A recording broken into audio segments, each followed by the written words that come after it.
Hey there, fellow organizers. Welcome back to our channel, where we make tech simple and fun.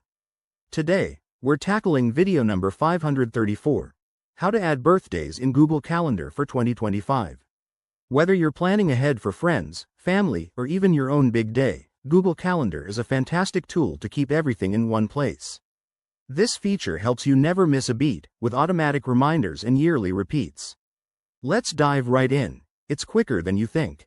First things first, open up your Google Calendar.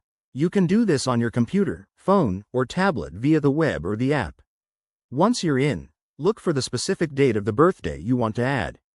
For example, if it's January 15th, click or tap on that day to start a new event. Next, hit the Create button.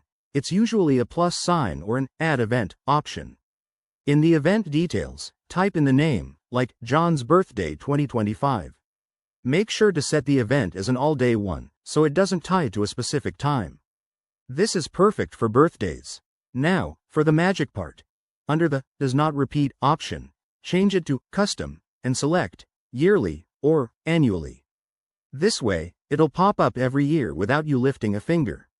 You can also add a description, like Cake Time, or set reminders, such as a week in advance, to send you notifications.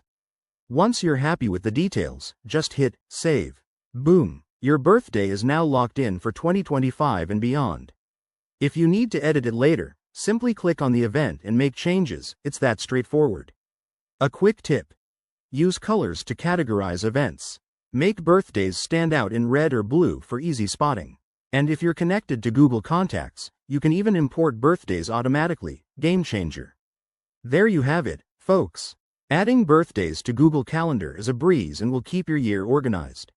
If you found this helpful, give it a thumbs up, subscribe for more tech tips, and let us know in the comments what else you'd like to learn.